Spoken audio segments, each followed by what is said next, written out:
naman palang problema kung ganon. Basta, wag lang sila magpapasaway dito sa baryo natin, ha? Alam mo na, ayaw natin lahat na kaguluhan dito. Ay, siyempre naman ho, Aling Tasing. Baka pati ko mapahamak eh. Wala na akong pakialam. Basta mapatay ko lang ang pumatay sa nanay namin. Kaya, pakiusap, gawin nyo na ang mga abit. Sa tingin nyo ba hindi ko pa alam kung paano yang kontrahin? Ngayon, ako naman, humanda na kayong lahat na mamatay.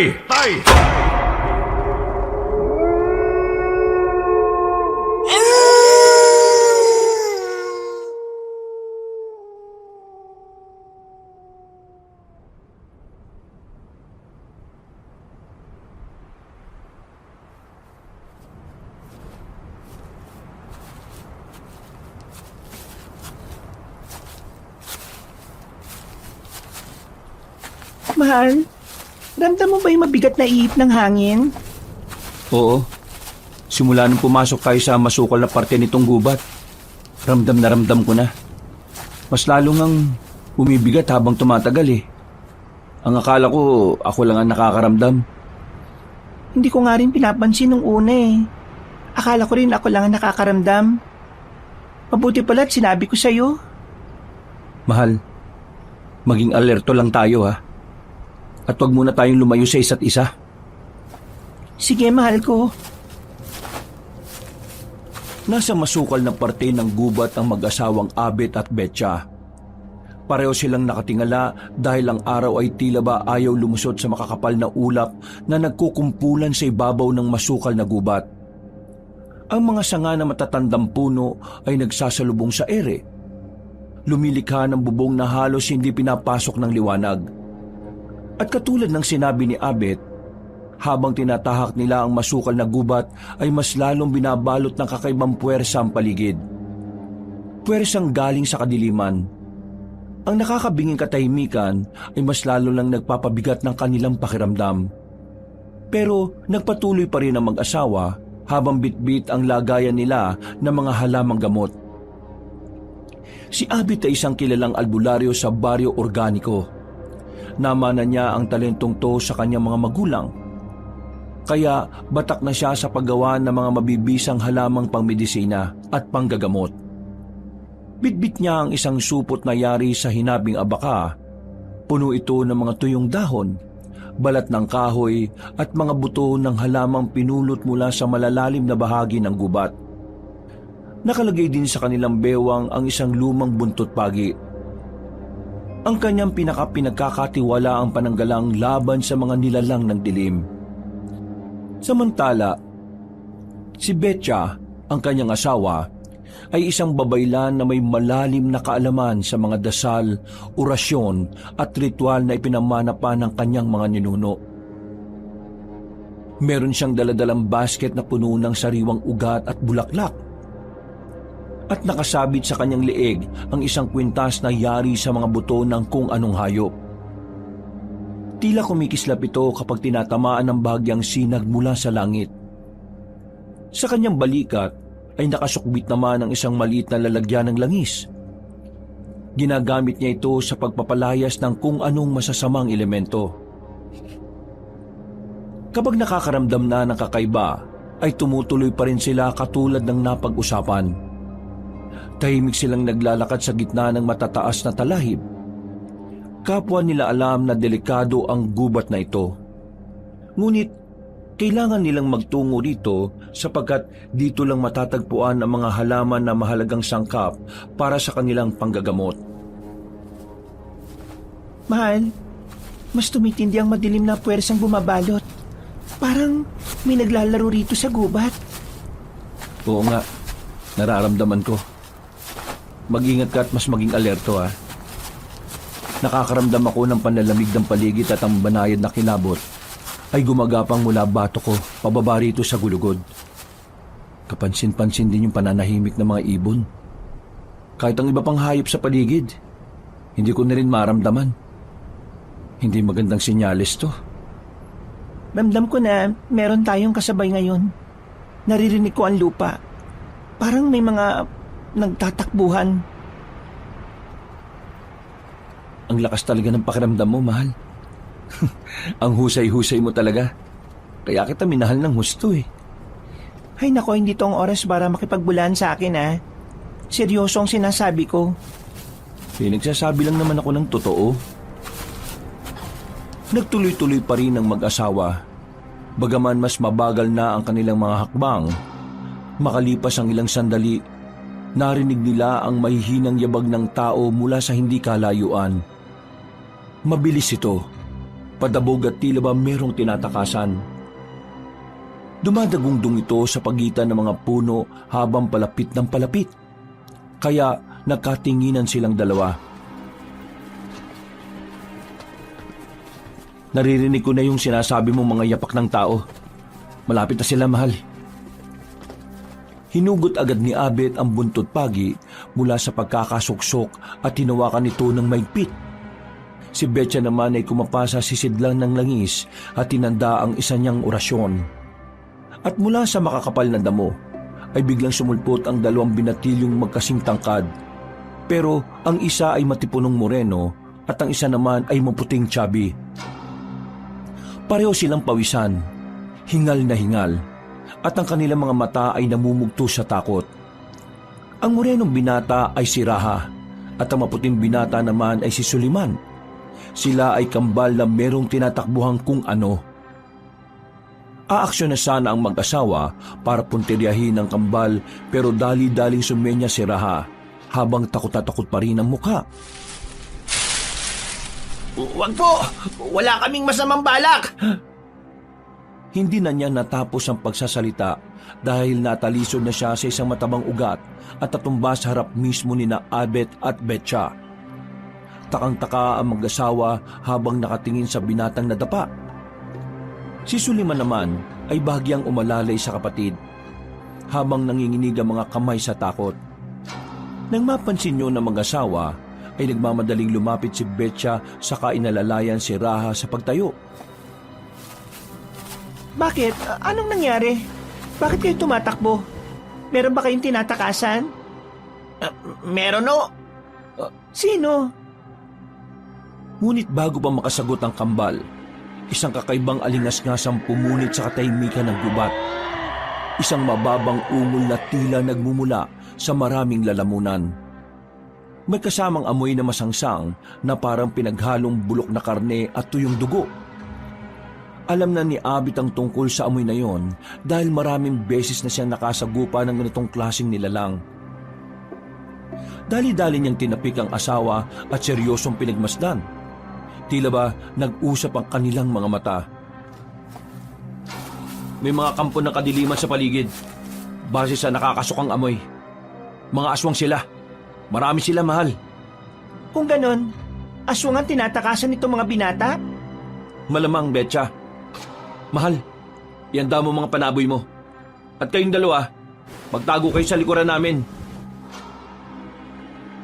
Pagtango ni Raha at Suliman, ay muling umalingaw-ngaw ang mga ingay ng aswang sa iba't ibang dako. At sa gilid ng kanilang mga paningin ay tila sumilip ang mga anino. Mula sa madilim na parte ng kagubatan sa kanilang harapan ay lumitaw ang tatlong aswang. Ang kanilang mga mata ay kumislap na parang naninilaw. Ang mga kuko ay mahahabat matutulis at ang mga balat ay parang isang uri ng hayop na makaliskis. Para silang mga taong bayawak. May mahahabang buntot na kumakawag-kawag sa lupa. May dila na parang sa ahas na sumisirit-sirit sa hangin. Sa likuran naman ay sumulpot ang tatlo pang aswang. Pero iba ang itsura nila kaysa sa mga taong bayawak. Mahalat ang babae dahil sa mga nagyuyug-yugan nilang mga dibdib.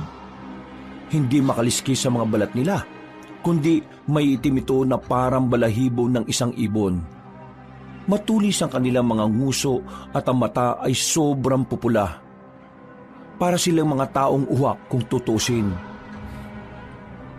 Takot na nagsusumiksik ang kambal nang makita ang mga aswang na to. Mga abwak! Sa tagal na panahon ko na sa pagiging babaylan, ngayon lang ako ulit nakakita ng abwak. At parang maswerte na parehong babae at lalaki ang nakita ko. At talagang natuwa ka pa, mahal, ha? Hindi naman sa ganon. Hindi ko lang maiwasang mamangha. Mamaya na tayo magdaldalan tungkol dyan. Kailangan nating mailigtas ang dalawang to. Dahil mukhang sila ang pinupuntirya ng mga aswang eh. Hoy, kayong dalawa. Bakit kayo nahabol ng mga abwak? Hindi po namin alam eh. Papatay nila kami. Tulungan niyo po kami para kawan niyo na. Makakaasa kayo. Pero pagkatapos sa mga ito, marami kami mga katanungan sa inyong dalawa.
Sa kanyang mga bisig ay naroon ang lakas ng taong sanay na sa laban ng higit pa sa ordinaryong tao. Nabuwal niya ang unang abwak na sumalakay. Kitang-kita nila ng tamaan nito ng buntot pagi ay kaagad na nag-apoy ang katawan. Namangha ang kambal sa kanilang nakita pero halata pa rin ang takot sa kanilang mga mukha. Si Betcha naman ay itinaas ang kanyang kamay. At mula sa kanyang palad ay kumalat ang liwanag na tila apoy. Nang lumapit ang isa sa babaeng abwak, tumili ito ng matinis ngunit agad na napatras ng tamaan ng kakaibang usok. Ang kaninang tahimik na gubat ay nagsimulang mag-ingay dahil sa kanila. Galit na napatras sa mga lalaki at babaeng abwak. Habang pinagmamasdan ng isa nilang kasama na unti-unting natutupok ng apoy matapos hagupitin ni Abet ng buntot pagi. Sige! Sino bang susugod? Sino bang gusto mabos sa inyo? Ano, lapit na! Mga abwak! Mahal, wag mo silang buyuin. Baka magtawag pa ang mga yan eh. At imbis na makalis na tayo, baka madihado pa tayo sa huli.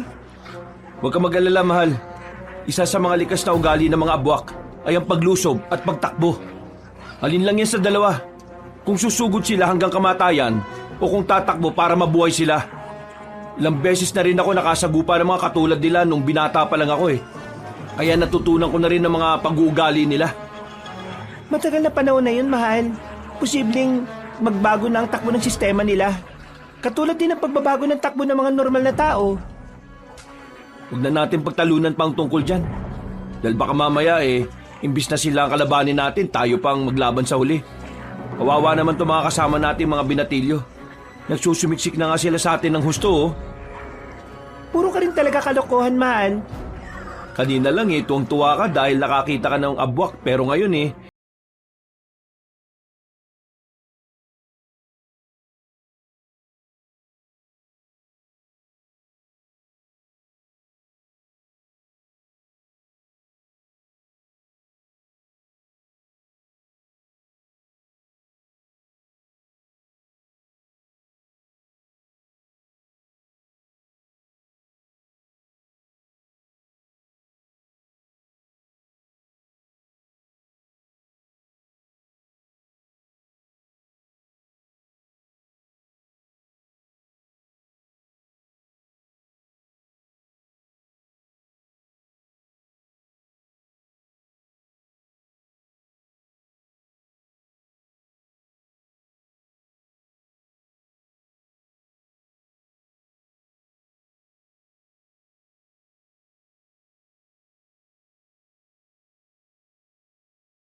bumaling ang ginang sa asawa. Mahal, ngayon na! Sige! Walang pag-aalinlangang hinigupit ng albularyo ang hindi makagalaw na aswang, hanggang sa magliyab din ng katawan nito at matupok ng apoy. Dinig na dinig nila ang nakakakilabot na pagmamakaawa ng aswang, pero huli na ang lahat dahil nagsaabo na ito kalaunan. Sa kabilang banda ay napaluhod si Aling Betcha dahil sa paggamit ng kapangyarihan ng kwento.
Ano? Sige! Mag-isa ka lang, aswang! Susugod ka pa, ha? Sige, subukan mo! Nang sumunod ka sa mga kasamahan mo! Mahal, huwag mo nang buyuin ang isang yan. Pero, hindi na siya dapat makatakas pa. Dahil baka magtawag pa yan ng iba eh. Akong bahala, mahal. Kung yung 5 nga ay napatumba natin, yan pa kayang nag-iisa na lang. Maswerte lang sila dahil kanina, naunahan nila ako. Teka, kukunin ko lang yung buntot pagi ko. Habang abala ang mag-asawa sa pag-uusap, ay hindi nila namalaya ng kambal na pasipat-sipat sa nasabing aswang.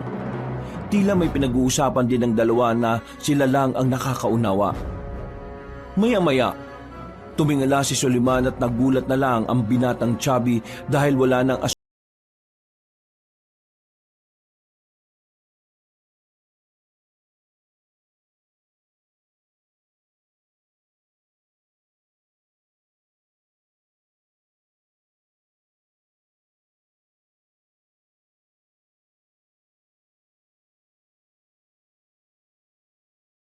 Tulungan niyo kami! Nandito yung abwak! Ale, Mama! Tulungan niyo po kami! Dadagitin nila yung kambal ko! Si Suliman! Tulungan niyo po! Mabilis na pumihit si Abet at sa isang galaw ng kanyang buntot tali ay bumulusok yon sa natitirang abwak. Pero dahil sa mga matatayog na puno ay hindi natamaan ng nasabing aswang. Nakaiwas ito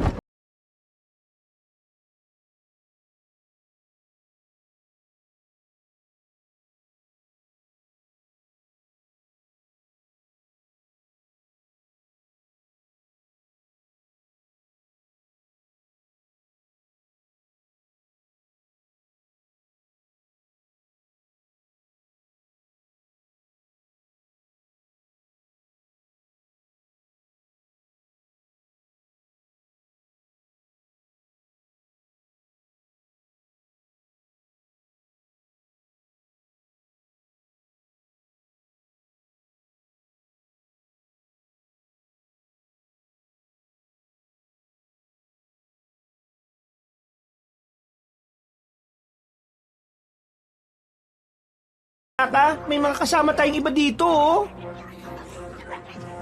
Hindi na sumagot si Abet dahil galit na umungol na ang natitirang babaeng abwak.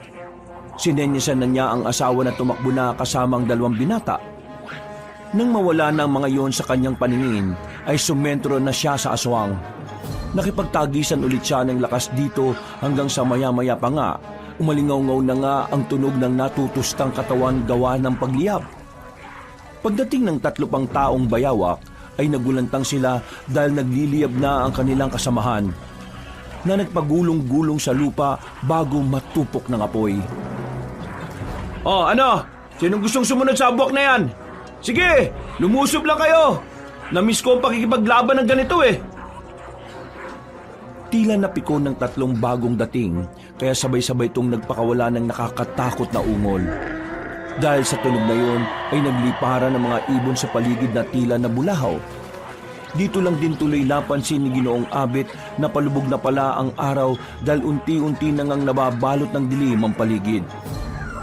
Habang nakahanda ang kanyang buntot pagi, ay pasimple siyang tumingin sa lagayan. Sinisipat niya kung may magagamit siyang sandata para sabay-sabay nang mapabagsak ang mga aswang nakaharap. Kailangan ko na itong madaliin. Nakakaramdam na rin ako ng pagod. Tulong! May mga aswang pa rito! Naloko na. May humahabol na rin sa kanila. Kailangan ko na talaga magmadali. Muling isinaboy ni Mang Abet ang itim na asin sa 3 abwak.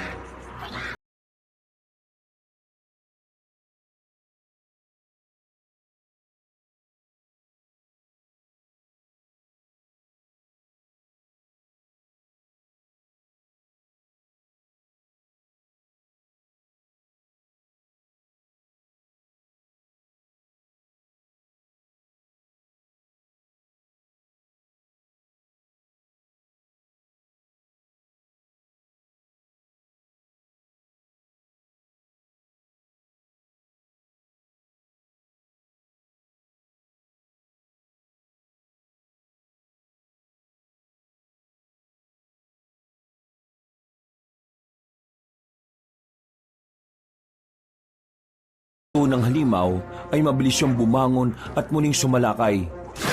Kasunod ang 2 pa. Ngunit bago pa siya mapuruhan ng mga abwak, ginamitan niya ang alas. Dinukot niya ang isang garapon at binuksan yon. Nang umalingasaw ang amoy ay napahinto ang 3 aswang. Alam kasi nila ang amoy na yon at isa sa kinatatakutan nila ay ang langis o katas ng talumpunay.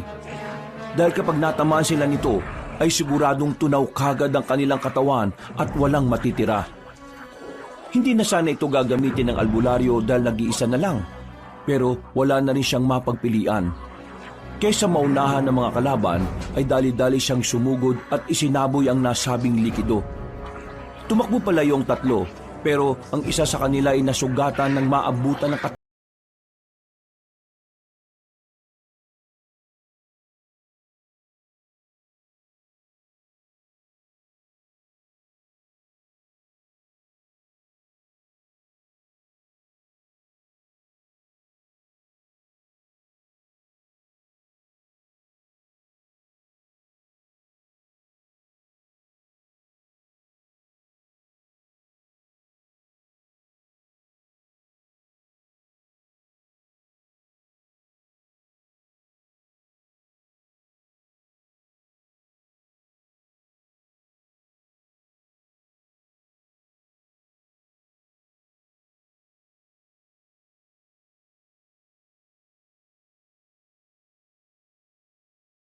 ni Mang Abet ng buntot pagi.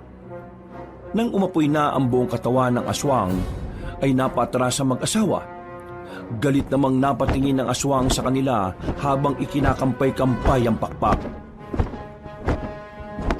Kung gusto mo na rin sumunod sa kasamaan mo, bumaba ka na rito, aswang, at lumusob! Hindi na kita pahirapan pa! Hayaan mo na siya, mahal. Sugatan ka na rin eh. Baka magtawag pa yan. Hindi na yung magtatawag, maniwala ka sa akin.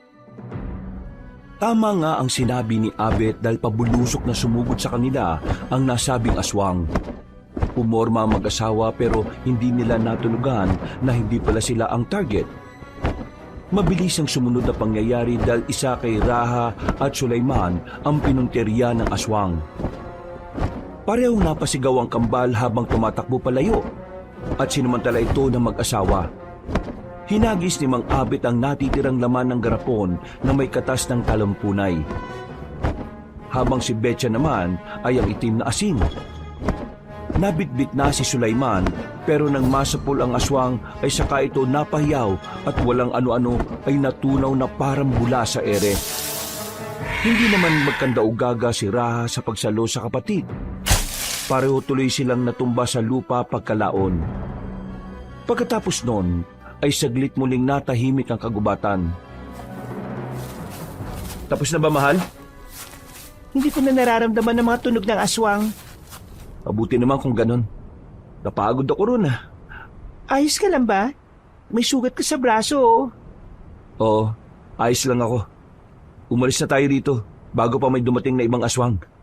At kayong dalawa, hindi kayo aalis ha.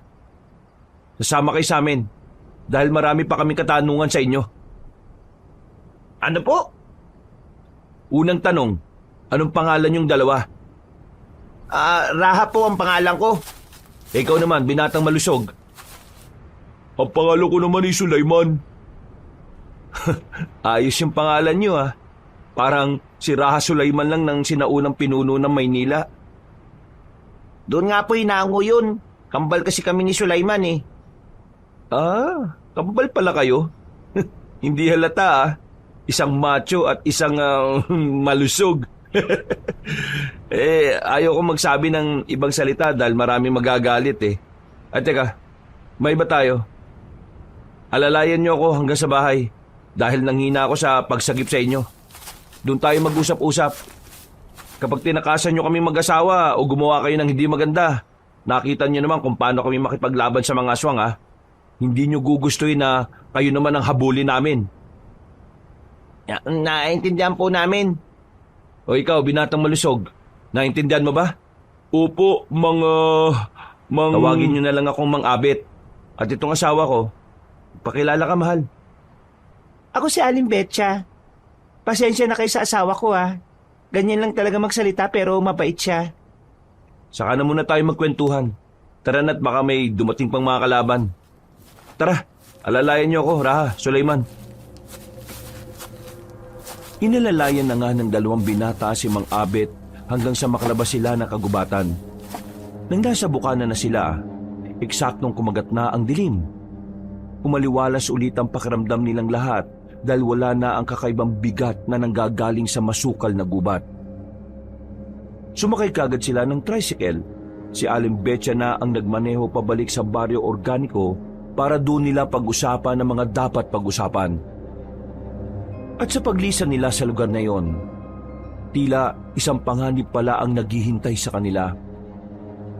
Walang kamalayan na mag-asawa na sa pagtanggap nila sa kambal ay isang matinding kaguluhan ang naghihintay. Makalipas ang ilang minuto ay nakarating na sila sa baryo. Sinalubong sila ng katahimikan at kapayapaan kaya tila tuwang-tuwa ang kambal.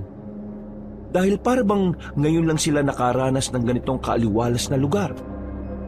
Nang mapadaan sila sa malaking tindahan ni Aling Tasing, ay taas kilay na nakatingin na kagad sa kanila ang nasabing ginang. Kausap noon ng mga kapwa tsismosang sina Aloha, Abuela at Buenas.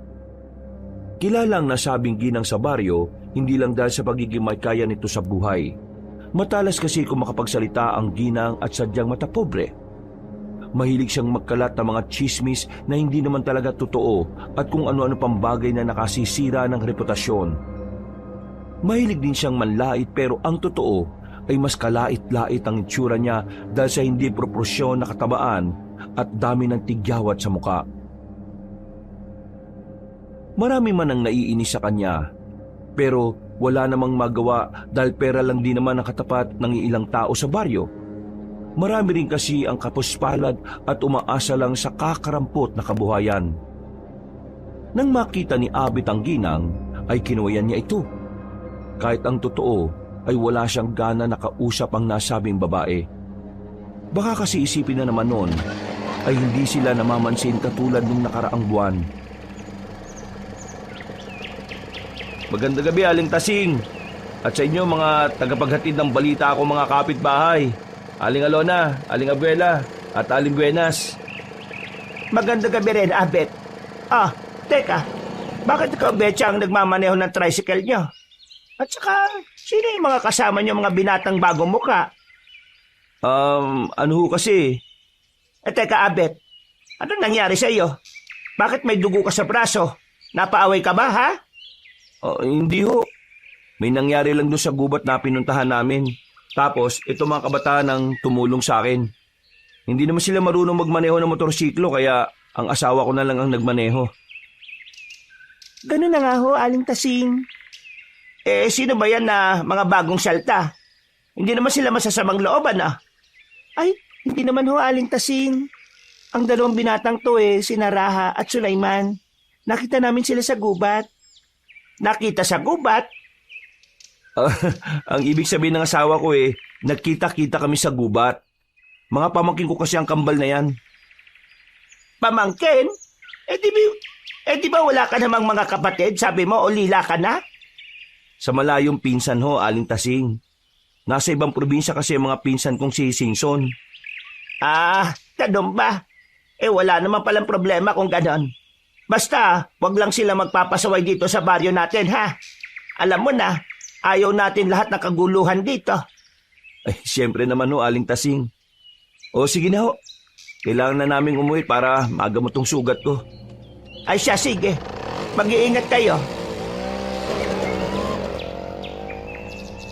Pag-alis ng tricycle ay dinig na dinig nila kung paano magbulungan ng mga tsismosa.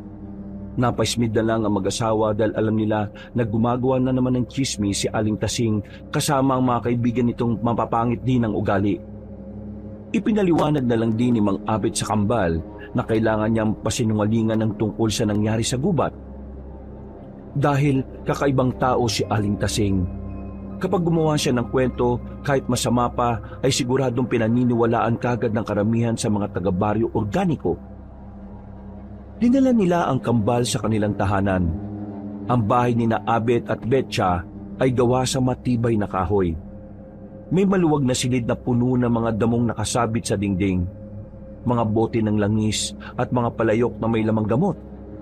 May altar din sa gilid kung saan nakalagay ang iba't ibang klase ng anting-anting. Iba't ibang uri ng bato, mga buto ng hayop at mga halamang sagrado na ginagamit sa mga ritual ni Betcha. Agad dinanda ng ginang ang mainit na sabaw mula sa luya at tanglad para sa kambal. Si Abet naman ay nilinis ang sugat niya sa pamamagitan ng pinaglagaan ng dahon ng bayabas at bulak na nakababad sa langis. Magpahinga na muna kayo, mga iho. At huwag kayong mag-alala dahil ligtas na kayo dito sa bahay namin. May pangontra kami laban sa mga masasamang elemento katulad ng mga engkanto o aswang. Nagkatinginan na magkapatid habang inaabot ang tasa ng mainit na maiinom. Napansin niyo ni Mang Abet kaya punot noon niyang pinagmasdan ng kambal. Hindi naman siguro kayo mga aswang Dahil kung aswang kayo, sigurado mapapasok kayo pagpasok niyo pa lang dito sa bahay namin. At kung mahinang klase kayo ng aswang, siguradong kanina pa kayo natupok ng apoy. Katulad na nakita niyo nangyari sa mga abwak dun sa gubat. Ikaw naman, mahal. Huwag mo naman takutin yung kambal. Sobra-sobra na yung nangyari sa kanila kanina Mahal, sila pa talagang inaalala mo ng husto Ako kaya yung nasugatan dito. Tingnan mo nga Ako pa ang gumagamot sa sarili kong sugat Para ka naman bata dyan. Mahiya ka nga sa mga kaharap natin 40 anyos ka na, Abet. Basta mamaya Kailangan ko ng alam mo na. Tumigil ka nga muna dyan. Baka hindi kita pagbigyan kung di ka mananahimik. Uy, ito na nga. Mananahimik na nga. Ititikom ko na ang bibig ko. Habang hinihintay na maluto ang kanilang hapunan, ay nakatipon na nga muna sila sa sala ng bahay. Dito nila tinalakay ang mga dapat malaman sa kambal. Nahihiwagaan din kasi talaga ang mag-asawa sa biglang pagsulpot ng magkapatid. Ano bang ginagawa niyo sa gubat na yon? Alam niyo bang mapanganib sa parting yun ng kagubatan, ha? Napadpad lang po kami ron. Kasama ng nanay namin. Napadpad? Paano napadpad? Ano po, nagbabiyahe kami. Tapos, may humarang po sa amin na mga abwak. Pinatakbo kami ng inay Bini namin. Hindi na po namin siya nakita dahil pinatay na siya ng dambuhalang abwak. Ano? Dambuhalang abwak? Opo, mas doble ang laki niya kaysa sa ordinaryong taong bayawak. Siya yung pinuno ng mga abwak na yun. Paano nyo nasiguro na siya ang pinuno ng mga abwak? Narinig po namin na nag-uutos siya pasensya na po dahil sa sobrang takot namin ni Sulaiman. Hindi na rin namin maintindihan yung mga nangyayari.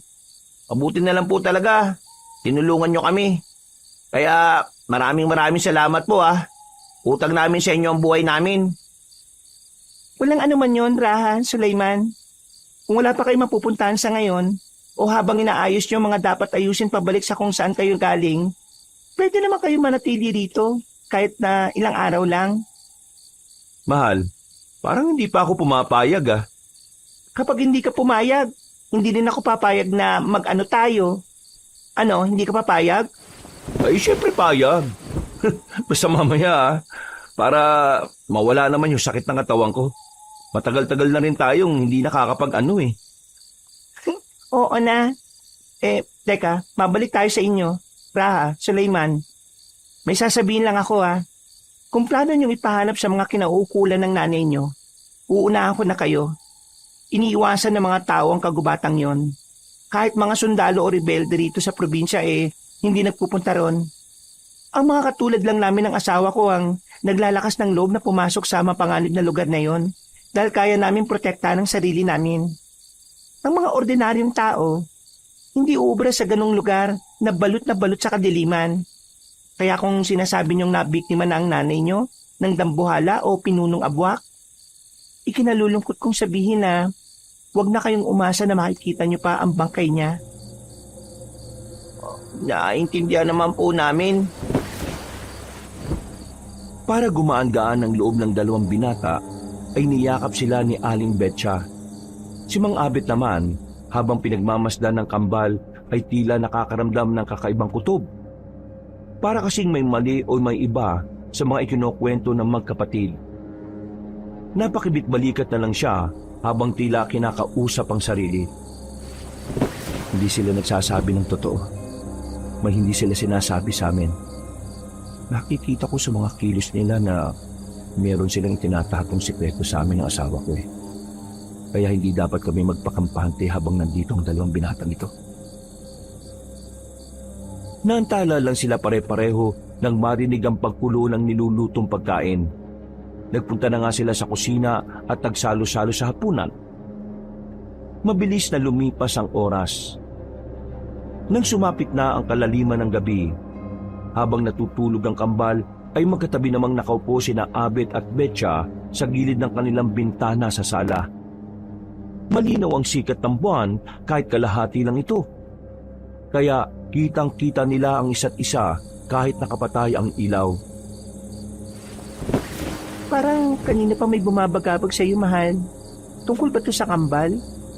Oo, hindi ako kumbinsido sa mga sinabi nila kanina Nagsisinungaling sila. Hindi mo ba nararamdaman, mahal? Ang nararamdaman ko lang mga inosente sila. Sigurado akong hindi sila mga ordinaryong mga bata.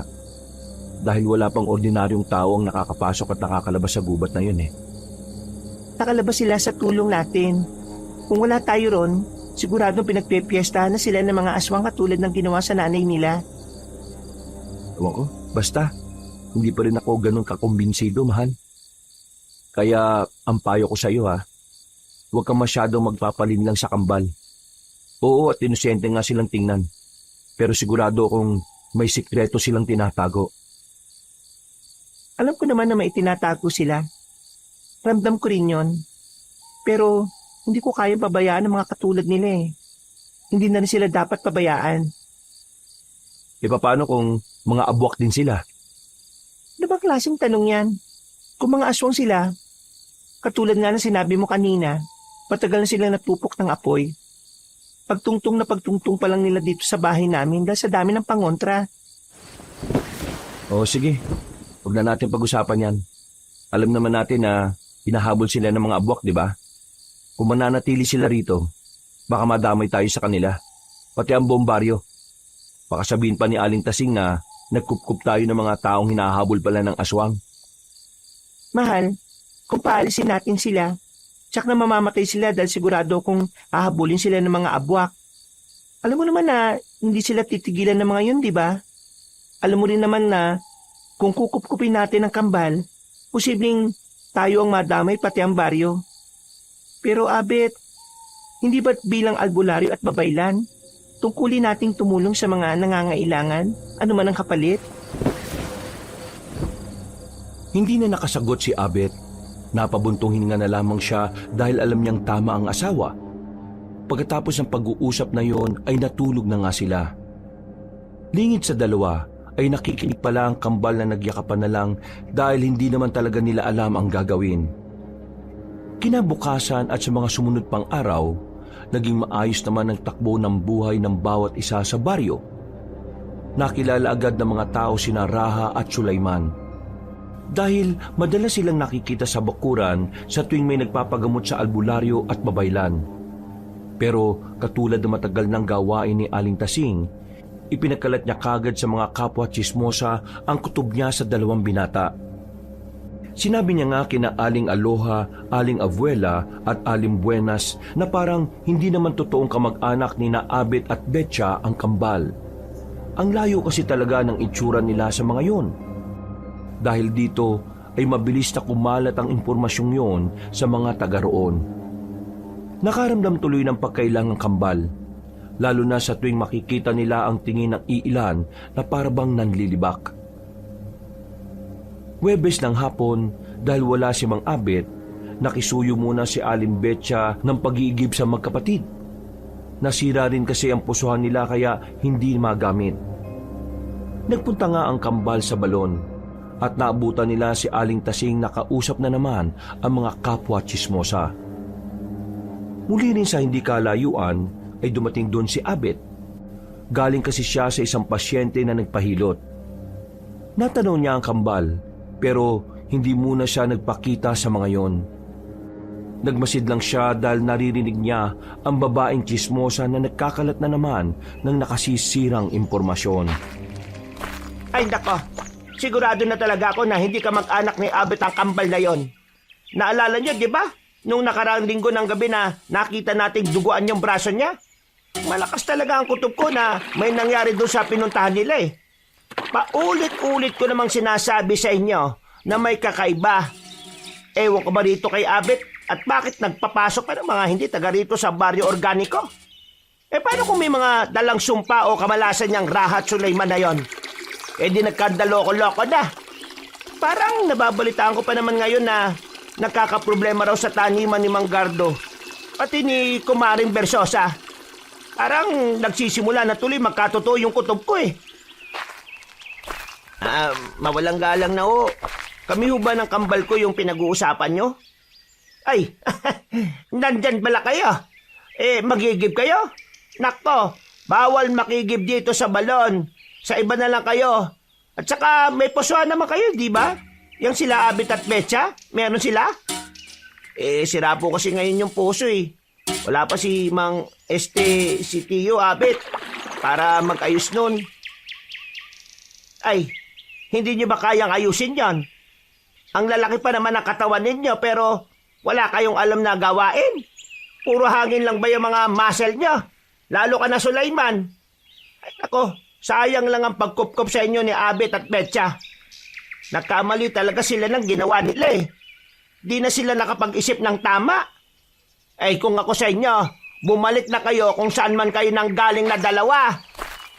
Tanggap ko yung pag-iinsulto mo sa amin ni Sulaiman. Pero wag niyong iinsultuin sila Tio Abet at Tia Betcha. Dahil baka hindi mo magustuhan ng kaya kong gawin. At bakit? May sinabi ba akong laban sa kanila? Masama ba yung sabihin kong parang hindi sila nakapag-isip ng tama sa pagkupkop sa inyo? Eh, totoo naman eh. Dahil bastos na bata ka pala. Wala kang galang. Samantalang lahat ng tao dito may respeto sa akin. Nakukuha mo pang magbanta? Hindi mo ba ako nakikilala, ha? Wala akong paki kahit sino ka pa. Hindi ka karespe-respeto. Anong sinabi mong bastos kang lalaki ka? Natigilan na si Aling Tasing dahil sinamaan siya ng tingin ni Raha na tila nagliliyab ang mga mata. Napakuyom din ng kamay ang nasabing binata na tila nagpipigil sa galit. Hanggang sa nagbabalak na siyang sumugod nang humawak sa balikat niya si Sulaiman. Raha, huwag mong gagawin yan dahil mapapahamak sila Mang Abit at Aling Betcha. Pinipigilan ko rin ang sarili ko, Sulaiman Pero parang hindi ko na makontrol. Mapapatay ko talaga yan nang wala sa oras. Umalis na tayo dito. Tara na. Tinabig na siya ng kambal at pagkatapos ay muli itong bumaling sa mga tsismosa. Nagsimula ng manlisik ang kanyang mga mata. Mabuti na lang ay umiksena na si Mang Abet. Dito tila biglang natauhan si Raha. Napatras siya habang si Sulaiman naman ay kaagad siyang hinatak patalikod. Mawalang galang na, Aling Tasing. Nakita ko lang na parang napapasigaw ka sa pamangkin ko, Sino ba namang hindi tataas ang boses? Yung pamangkin mo, walang galang. Hindi ba niya ako nakikilala kung sino ako sa baryong ito? Sana pagsabihan mo yung bastos na yan, ha? Pagpasensyahan nyo na ho sana yung inasal ng pamangkin ko. Namatayan kasi sila ng nanay. Kaya medyo, alam nyo na ho, nagdaramdam pa sa ngayon. Alam ko naman na higit sa lahat, ikaw ang pinakamaunawaing tao rito sa baryo natin. Mabuti at alam mo. O sige na, pagbibigyan ko yung Raha na yan. Pero ayaw ko nang maulit to, ha? Dahil may kalalagyan sa akin ng mga bastos. Walang ganyan dito sa baryo kaya patinuin mo yan. Makakaasa ho kayo. O paano? Mayunan namin kayo at pasensya na ulit. Paglayo nilang tatlo ay wala nang nagsalita hanggang sa makauwi na sila. Pagpasok ni Mang Abit at Sulaiman sa loob ng bahay ay natigilan si Raha. Natatakot kasi siyang pumasok dahil baka may kung anong mangyari sa kanya. Oh, bakit? May problema ba? Wala po. Dito na po muna ako sa kubo. Magpapalamig lang po muna ako. Pasensya na po ulit sa inaasal ko, ha? Nako, huwag mong alalahanin yun. Marami talagang galit sa taong yun dito sa baryo. Akala mo kung sino siyang santa-santa pero masama rin naman ang ugali. Siguro nga kung nakita ka ng mga ibang mga taga rito kung paano mo siya sinagot-sagot, matutuwa pa yung mga yun sa'yo Abet, ano yan? Mukhang may nangyari sa balon, Ikaw talaga mahal, Imbis na pagsabihan mo, inuudyokan mo pa itong mga kabataan. Natatawa lang ako sa nangyari. Hindi ka maniniwala. Nang ikwento nga ni Mang Abit sa asawa ang ginawang pananagot ni Raha kay Aling Tasing, ay tawa rin ng tawa ang ginang. Ang binatang maskulado lang kasi ang nakagawa ng ganoon sa nasabing babae. Pero pinag-ingat na nila ang kambal dahil siguradong mapagdidiskitahan sila ng masamang ugaling babaeng yon, lalo na si Raha. Hindi na lang din muna ikinwento ni Mang Abit ang nasaksihan niya kanina. Hindi pa rin kasi siya sigurado kung tama ba ang nakita o hindi. Kailangan niya pa ng sapat na ebidensya para mapatunayan kung totoo nga bang aswang din si Raha at Sulaiman. Pasado 12:00 ng hating gabi, habang mahimbing ang tulog ng mga taga-baryo, nagising si Aling Betcha sa kakaibang ingay. Isang mahinang kaluskos mula sa labas ng bakuran ang narinig niya. Kasunod ang tila huni ng kung anong hayop. Napabalikwas siya ng bangon at kaagad niyang tinapik si Abet na humihilik-hilik pa. Uy, Abet, bumangon ka dyan. Ha? Ano ba yun, mahal? Ang sarap-sarap ng panaginip ko Nasa rurok na ako ng tagumpay habang nagsisiping tayo Aray ko! Bakit mo naman pinatukan? Pakinggan mo yung mga ingay sa labas. Ha? Ano bang ingay yun? Yung tunog ng lalaking abwak, yung taong bayawak, parehong-pareho, di ba? Ha? Aba, oo nga no. Sabay na napabangon na mag-asawa at sumilip sa kanilang bintana. Pinakinggan nila mabuti ang tunog na unti-unting lumalayo. Nang tuluyan na itong mawala, ay saka sila nagkatinginan. Sa tingin mo, hinahanap na nga ng mga abwak ang kambal? Mabuti na lang at nakalayo na yung tunog. Ibig sabihin, wala na sila. Nakalimutan mo ba, mahal? Kapag malapit ang tunog, ibig sabihin nasa malayo sila. Kapag naman malayo, ibig sabihin, Nasa malapit? Diyos ko po, sila Raha at Sulaiman. dali-dali silang lumabas ng kwarto at tinungo ang tinutulugan ng dalawa.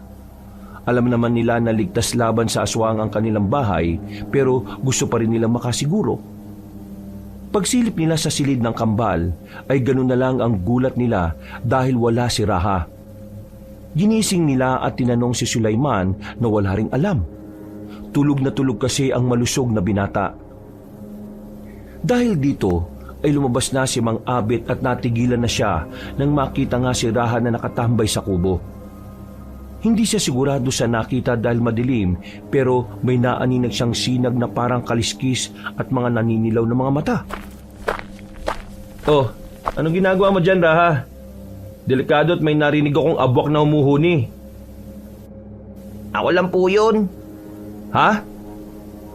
Nanlaki ang mga mata ng Ginoo nang lumantad sa liwanag si Raha.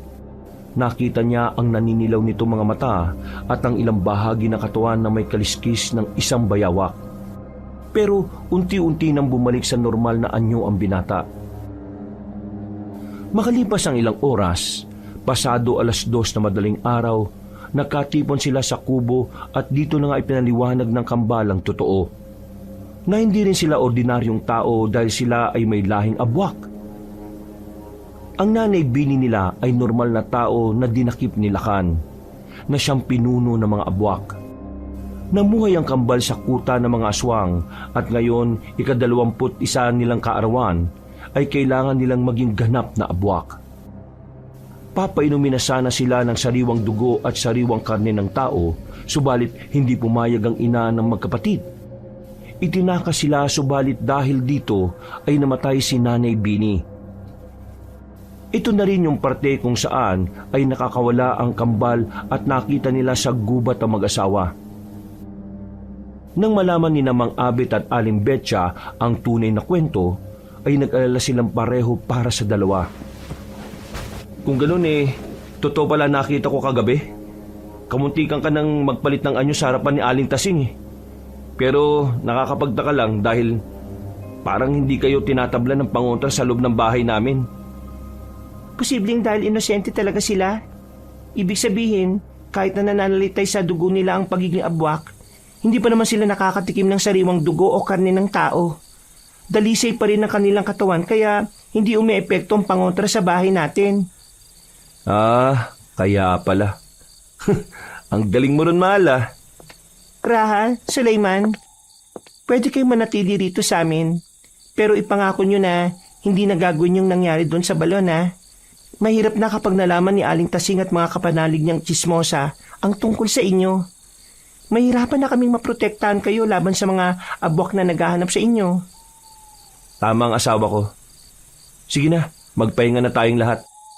Salamat sa pagsasabi niyo sa amin ng totoo. Ngayon ramdam ko na ang kapanatagan. Dahil alam kong wala na kayong itinatago sa amin. Dahil sa sinabing yon ng albularyo ay maluha-luha tuloy ang kambal.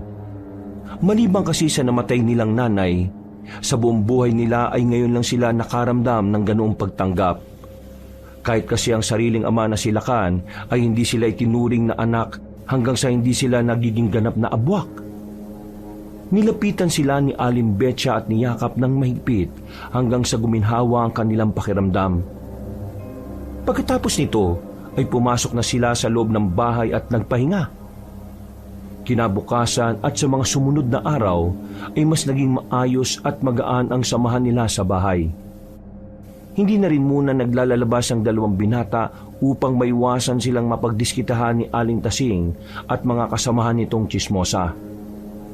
Tumutulong lang sila sa mga bungang kahoy na tanim ng mag-asawa na nasa likod ng bahay. Subalit, kahit anong paglayo sa gulo ay sadyang nangungulit ang tadhana. Biyernes ng hapon, habang abala ang lahat sa taniman, nagpunta ang mag-asawang Marco at Pieta kasama nila ang anak na may karamdaman. Pero ang mas nakakagulat ay naroon din si Aling Tasing. Malayong kamag-anak niya kasi si Marco at dahil gusto niya na namang gumawa ng ingay kaya nagdesisyon siyang sumama. Pagkatapos ng gamutan ay nagpasalamat ang mag-asawa pero hindi kagad sila umalis. Gusto pa kasi makipagkwentuhan ni Aling Tasing sa kanila. Nabalitaan niyo na ba yung nangyari sa Baryo Untag? Sinalakay daw sila ng mga aswang doon Meron daw kasi silang hinahanap ng mga tao. Oo, nabalitaan ko nga ho yun, Aling Tasing. Mabuti naman at nabalitaan niya yon. Kasi parang nakarating sa akin na yung hinahanap nila 2 lalaki. Alam niyo yun? Nagkataon lang ba? Katulad nyo ni Betcha, meron din kayong kinukup-kup ngayon. Yung mga pamangkin nung si Raha at si Sulaiman. Ang galing no? Parang nagkataon lang din talaga. Oo nga ho Nagkataon nga lang ho. Pinapaalalahanan ko yung mga kapitbahay natin baka merong silang kinukup-kup na mga aswang pala. Habang maaga pa isuko na nila o kaya palayasin. Para hindi na madama yung baryo natin sa gulo. Para hindi ba matulad sa Baryo Untag. Buti na lang din talaga maliban sa inyo, wala nang ibang nagkukup-kup dito sa baryo natin. Kaya nga ho, Aling Tasing Hindi pa ba kayo aalis? Medyo abala kasi kami ngayon sa pananim namin sa likod. Gustuin ko man sana makipagkwentuhan sa inyo Pero mas nilalaan kasi namin ang oras sa pagtatrabaho kaysa sa, alam nyo na, pakikipagchismisan. Ayaw naming nasasayang yung oras namin sa ganyan Kaya pasensya na ho talaga Tila na insulto ang ginang pero wala na siyang nagawa dahil tinalikuran na lang siya ni Mang Abet. Tinawagan na rin kasi siya ng mag-asawang Marco at Lieto para makauwi na rin sila.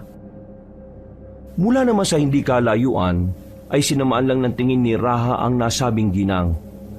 Gusto niya sana itong bigyan ng leksyon pero pinigil na lang din niya ang sarili dahil maaga pa. Hanggang sa mabilis na sumapit ang maghapon. Habang nahihimbing ng tulog ang lahat ay bumangon na nga si Raha.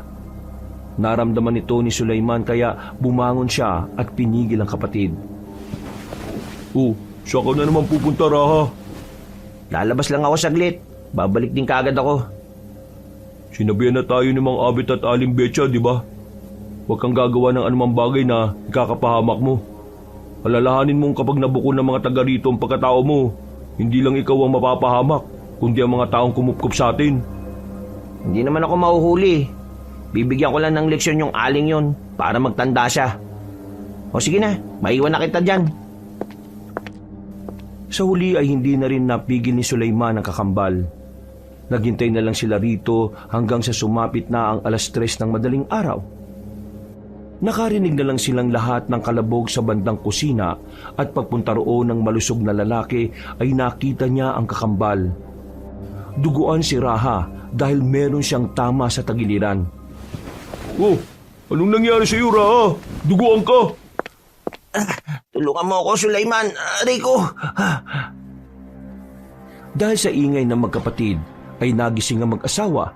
Nang makita nila ang sitwasyon ay dali-daling ginamot si Raha dahil nawalan na ito ng malay tao. Hindi na tuloy niya nalaman ang nangyari. Hindi rin naman maikwento ni Sulaiman ang buong pangyayari dahil wala rin siyang alam. Hinintay na lang nilang magising ang binatang sugatan pero sumikat na ang araw, wala pa rin itong malay kaya nag-alala na si Sulaiman para sa kakambal. Paano po kung hindi na magising ang kapatid ko? Huwag ka mag-alala, Sulaiman. Dahil magigising ang kakambal mo. Siguradong sigurado ako dyan. Marami lang ang nawalang dugo sa kanya kaya ganyan. Malamang nagbabawi ng lakas ang kanyang katawan. Dapat kasi, pinigilan ko na lang siya O kaya ginising ko na lang kayo para mapigilan siya. Para hindi na umabot sa ganito. Huwag mo nang sisihin ang sarili mo. Wala ka namang kasalanan sa nangyari, Sulaiman. Pero Pinagtakpan ko po siya eh. Natural lang naman na ganun ang gawin ng isang nagmamahal na kapatid. Ganun din ang gagawin ko kung ako ang nalagay sa sitwasyon mo. Mahal, may problema tayo. May mga tao sa labas. May mga dala silang sandata. Mukhang may nangyaring hindi maganda kaninang madaling araw. Pagtingin nga nila sa bintana ay nakita nila ang mga taga-baryo na may kanya-kanyang mga dalang armas. Merong may dalang kalaykay. Meron ding may dalang pala. Habang ang iba naman ay iba't ibang uri ng patalim at pambato. Napabuntong hininga na lamang ang mag-asawang manggagamot habang pinagmamasdan nila ang mga tao. Alam na kasi nila ang kahihinatnan ng mga ito at mahihirapan na silang madaan sa maayos na usapan. Lalo pa't si Aling Tasing ang nangunguna sa kanila. Kapansin-pansin lang na may benda ang ginang sa noo at halatang halata ang galit nun. Mawalang galang na mga kasama. Anong may paglilingkod namin sa inyo mag-asawa? Bakit may mga dala kayong armas? May nangyari ba? Abet, Betcha, malaki ang utang na loob at respeto namin sa inyo dahil mauhusay kayo manggagamot dito sa baryo. Hindi kayo naniningil ni isang kusing kapag nanggagamot kayo. Kayo pa nga ang nagbibigay. Pero hindi namin matatanggap ang panganib na dala ng mga kinupkop ninyo. Teka lang ho, Aling Tasing. Hindi ko naiintindihan ng mga sinasabi nyo eh. Ano na naman ba ang ginawa sa inyo ng kambal? Hindi na nga namin sila pinalalabas at palagi na lang silang nasa taniman dahil iniiwasan namin silang makita nyo. Huwag mo na silang pagtakpan, Abet. Nakikita mo ba tong benda at sugat sa noo ko? Bakit hindi mo tanongin ang isa sa kambal kung anong ginawa nila sa akin? Ilabas nyo sila pareho para magkaalaman. Wala sila rito ngayon. Bakit nyo ba pinagtatakpan ng mga aswang na yan? Aswang sila at sinalakay nila ako kagabi. At sila ang hinahanap ng mga aswang na nananalakay sa Baryo Untag. Palayasin nyo rito si Raha at si Layman dahil mga aswang sila. Kung di nyo gagawin ang sinasabi namin, kami na mismo ang gagawa. Wala nang nagawa ang mag-asawang manggagamot sa galit ng mga tao. Kahit anong pigil nila ay pilit na pumapasok ang mga yon dahil na rin sa pag-uudyok ni Aling Tasing. Hanggang sa nakita nga nila si Raha sa isang silid na nakaratay. Sa tabi naman niya nakaupo ang kabadong si Sulaiman. Yan ang patunay na ginawa ko na masama ng tarantadong yan. Nasaksak ko siya kagabi sa tagiliran bago siya makalaya. Kaya kunin niyo ang taong yan at ikulong. Mamayang gabi, tayo ang magpaparusa sa kanila. Ihahandog natin ang mga yan sa mga aswang na naghahanap sa kanila para hindi na tayo gambalain ng mga yon. Hindi na nakaawat pa sina Abit at Betcha dahil naging agresibo ang mga tao. Marami ring kumapit sa kanila para hindi makaalma. Samantalang walang palagang magkapatid, lalo na si Raha na walang malay. Dinala silang apat sa mismong bahay ni Aling Tasing at sama-samang ikinulong sa isang silid. Pagsapit ng gabi, pagkagising ni Raha ay nagulat siya sa nangyari. Masakit pa rin ang tagiliran niya pero pinilit niya na lang umayos ng pagkakaupo. Nakita mo na ang resulta ng ginawa mo, Raha. Dahil sa pagiging makasarili mo, nandito tayo ngayon at mapapahama ka pati ang kambal mo. Ano pong nangyayari? Wala akong maintindihan. Nandito tayo ngayon sa isang kwarto sa bahay ni Aling Tasing. Kung ano man ang ginawa mo kagabi, binigyan mo ng dahilan ng mga tao para magalit. Mamaya, isasakripisyo at isusuko kayo ng kambal mo sa mga abok na humahanap sa inyo. Pasensya na ho sa nagawa ko, mga Abit at Aling Betcha. Patawad ho sa pagiging makasarili ko. Kaya nadamay pa kayo. Ay nako, kahit magsisihan pa tayo rito, nangyari na nangyari. Ireserba mo na lang yung lakas mo at gamitin mo mamaya kapag inilabas na nila kayo rito. Pakiusap, tumakas na kayo bago pa sila bumalik dito. Kahit ako na lang po magsakripisyo. Sulaiman, magpalit ka na ng anyo sa pagiging abwak. Gamitin mo ang kapangyarihan mo para itakas dito sila Mang Abit at Aling Betcha. Naudot na sila sa pag-uusap dahil biglang bumukas ang pinto. At mula roon ay pumasok si Aling Tasing kasama ang apat na kalalakihan. Sinamaan nito ng tingin ng magkapatid, lalo na si Raha na siyang gumawa ng hindi maganda sa kanya. Hindi naman pumalag ang matipunong binata, ginantihan niya lang din ng masamang titig ang ginang. Ilabas yun na ang mga aswang at itali na ang mga yan dun sa plaza. Dali-daling kumilos ang 4 na kalalakihang na bumitbit sa kambal. Hindi naman nakaalma ang lahat. At nang makalabas na ang mga yun, ay nanatili sa silid ang ginang habang nakatingin sa mag-asawa. Pasensya na kayong dalawa. Pakakawalan ko din naman kayo pagkatapos silang mabawi ng mga aswang na humahanap sa kanila. Kapag nangyari yon, magkakaroon ng tiwala ang mga nilalang na yon sa baryo natin. Huwag kang makipaglaro ng apoy sa mga alagad ng kadiliman na Aling Tasing. Talagang nanggaling sa iyo mga salitang yan, Abet, ha? Sino ba sa atin dito nakipaglaro ng apoy sa mga aswang? Ako ba? Hindi ba kayo naman nitong asawa mong si Betcha? Mali ang iniisip nyo, Aling Tasing. Tama man o mali ang iniisip ko. Malinaw sa akin at sa mga taga-baryo organiko ang ginawa ninyong pagtataksil. Pasalamat na nga lang kayo dahil hindi ko kayo isinama sa isasakripisyo. Malaki pa rin kasi ang tiwala ng mga tao sa inyo. Hindi na yan magbabago kahit ilang beses ko pa kayong sirain sa kanila. Kaya manatili na muna kayo rito hanggang sa humupang sitwasyon. Huwag na kayo manggulo pa. Dahil baka kapag nainis ako isama ko na talaga kayo sa 2 aswang na yon. Dali-daling lumabas ang ginang at kinandado ang pinto. Naiwan namang nagkakatinginan ng mag-asawa na walang magawa. Napapikit na lang at napabuntong hininga ang albularyo. Habang ang babaylan ay umisip ng paraan. Kailangan natin makaalis dito, mahal. Bago pa makuha ng mga abwak ang kambal. Wala na tayong magagawa. Alam kong nararamdaman mo na rin ang papalapit na puwersa ng kadiliman dito sa baryo. Yun nga Kaya kailangan talaga natin makakawala dito. Mahusay ka sa pakikipagsagupa sa mga aswang at alam mo rin kung gaano kalupit ang mga abwak. Oo, naisip ko nga rin yan. Pero paano tayo rito makakawala? Napakahigpit ng pagkakatali nila sa atin, mahal. Kunin mo ng bibig mo itong clip sa buko. Mag-iingat ka lang dahil kapag binaliktad yan, kasing talim ng labahang dulo. Aba, ang galing mo talaga, mahal. Kapag nakakawala tayo dito, at kapag nailigtas natin ang kambal pati ang mga taga-baryo sa panganib, pangako, 1 linggo tayo mag-aano. Dahil dito ay wala nang inaksayang oras pa si Abet. Dali-dali niyang kinuha ng bibig ang klip sa buhok ng asawa. Pagkalaon ay sa kanya to tila idinura sa kamay ng babae. Dali-daling kinaskas ni Aling Betcha ang tali hanggang sa unti-unti yung lumuwag at maputol. Nang makawala siya, ay sa kanya naman sinaklolohan ng asawa na tila kumikinang-kinang ang mga mata sa tuwa. Para bang naging ganado ang ginoong albularyo dahil sa ipinangako ng asawa. Nang pareho na silang makakawala, ay eksakto naman na nakarinig na sila ng hiyawan mula sa labas.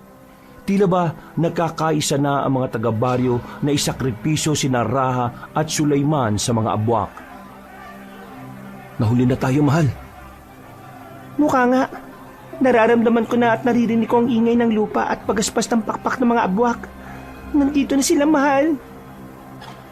Tumigil ang hiyawan ng mga tao at isang malakas na mga dagungdong sa ilalim ng lupa ang narinig nila. Pagkatapos ay sinundan ito ng isang nakakapangilabot na alulong. Umalingaw-ngaw ito sa buong baryo. At mula sa kadiliman ng gabi ay dumagsa na nga ang 2 uri ng abwak, ang taong bayawak at ang taong uwak. Mas marami sila, mas mabangis, at mas hayok-ngayok sa sariwang dugo at karni ng tao. Mahal, kailangan na natin makalabas dito. Nanganganib na sila Raha at Sulaiman, pati ang mga tao. Mali talaga itong ginawa ni Aling Tasing Hindi dapat siya nakipagkasundo sa alagad na kadiliman. Tumabi ka at babasagin ko ang bintana. Habang nagsisimula na magkagulo sa labas, ay sinira na nga ni Mang Abet ang babasaging bintana. Nilinis niya kaagad ang palibot bago sila lumabas na mag-asawa. Doon nga ay mas naramdaman nila ang kakaibang bigat ng kadiliman sa paligid. Tila mas dumilim din ang baryo kahit na nagdidilig ng liwanag ang buwan sa kalangitan. Mahal, bumalik ka na muna sa bahay at ako nang bahalang magligtas kay Raha at Sulaiman. Kailangan mong kumuha ng mga kagamitan para mas makatulong tayo sa mga tao. Iba ang pakiramdam ko sa paligid sigurado kong hindi tutupad sa pakikipagkasundo ang mga abwak. Papatay nila ang mga taga-baryo. Pero paano ka? Wala kang dalang pangontra laban sa kanila. Lagi akong handa. Kahit nakasingit-singitan ko may mga pangontra. At saka, hindi tayo matatalo rito. Tandaan mo na meron kang pangako sa akin. 1 linggo tayo maglalabing-labing. Ay naku, pasaway ka talaga. Sige na! Pagkatapos silang maghalikan, ay naghiwalay na ng landas sa mag-asawa. Bumalik nga si Aling Betcha sa kanilang bahay habang si Abet ay nagtungo sa lumang bulwagan kung saan naroroon ang mga tao. Eksaktong pagdating niya roon ay tila natataranta na ang mga tao. Natuon ang pansin niya sa magkapatid na nasa gitna at parehong nakatali sa upuan. Nasa unahan si Aling Tasing, kasama ang ilang kalalakihan at naghihintay din sa kung anong magaganap. Lahat sila ay parang balisa at takot. Pero hindi pa rin sila nag-aalisan dahil wala pa silang nakikitang mga aswang. Mga aswang! Alam kong naririto kayo sa paligid. Lumabas na kayo at kunin ang 2 to. Pagkatapos umalis na kayo ng matiwasay. Ipangako nyo na kahit kailan ay hindi na kayo pupunta sa baryo organiko. Isang nakabibinging huni ang umalingaw-ngaw sa ibabaw nila. At pagkatapos ay malakas nilang narinig ang mga pagaspas. Hanggang sa una nang bumagsak ang isang babaeng abwak sa harapan ni Aling Tasing. Nagulat at napaupo ang ginang habang umaatras. Tumawa naman ang taong uwak habang nakatingin sa kanya. Ayun na sila! Yung hinahanap niyo mga tao! Kunin niyo na sila, tumalis na kayo! Natigilan na si Aling Tasing dahil sinunggaban ng babaeng abwak ang isang lalaki na nasa kanan niya at saka tinuka-tuka ang leeg nito. Bumulwak ang dugo ng nasabing lalaki at tumalsik sa lupa pati na sa mukha ng ginang. Nang punasan ng ali ang kanyang mukha, matapos mapagtantong natalsikan siya ng sariwang dugo, ay doon na siya nagsisigaw. Nagsimula na rin magkagulo at magtakbuhan ng mga tao. Pero isa-isang sumugod ang mga taong uwak at dinagit ang ilang naroroon. Naloko na! Kailangan ko munang mailigtas si Rahat Sulaiman! Habang papalapit siya, ay biglang dumagungdong ang malambot na lupa. At mula sa hindi kalayuan, ay may nakita siyang tila gumagapang sa ilalim nun. Dito lang din napagtanto ng albularyo na ang mga taong bayawak ang gumawa ng mga yon. Kaya umiba siya ng daan. Pagtago niya sa gilid ng bahay, ay dito niya nakita ang 3 lalaking abwak na sumulpot mula sa ilalim ng lupa. At sinunggaban ang mga nagtatagong tao. Kitang-kita ni Mang Abet ang isang babae na nahila ng 2 abwang palabas ng bahay nito. Malapit lang kasi roon ang bulwagan. Nag-agawa ng 2 aswang hanggang sa mapunit ang katawan ng kaawa-awang babae na parang papel. Napabuntong hininga ang Ginoo. Gusto niyang tumulong pero kulang ang dala niyang sandata. Wala rin kasi ang buntot pagi niya at tansong patalim. Ang hawak-hawak niya lang ng mga oras na yon ay ang itim na asin na hindi rin naman ganon karami. Sapat lang para matalo ang higit 5 aswang. Nag-focus na siya sa pagliligtas sa kambal na parehong kumakawag-kawag. Pero nang malapit na ay nakita niyang 2 binata na tumatakbo palayo sa lalaking abwak. Hoy kayo!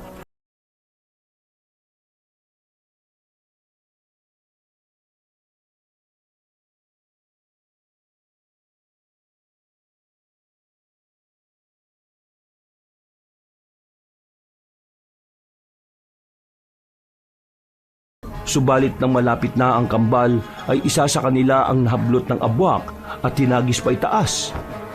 Nasa lubong siya ng isa pang nilalang na lumilipad. At doon mismo nilapa ang katawan sa ere. Nagati-hati ang mga taong uwak kaya tila umula ng dugo matapos magpira-piraso ang kawawang katawan ng bata. Napuno lalo ng takot ang hiyawan ng mga tao nang makita nila ito hanggang sa halos buto-buto na lang ang bumagsak sa lupa.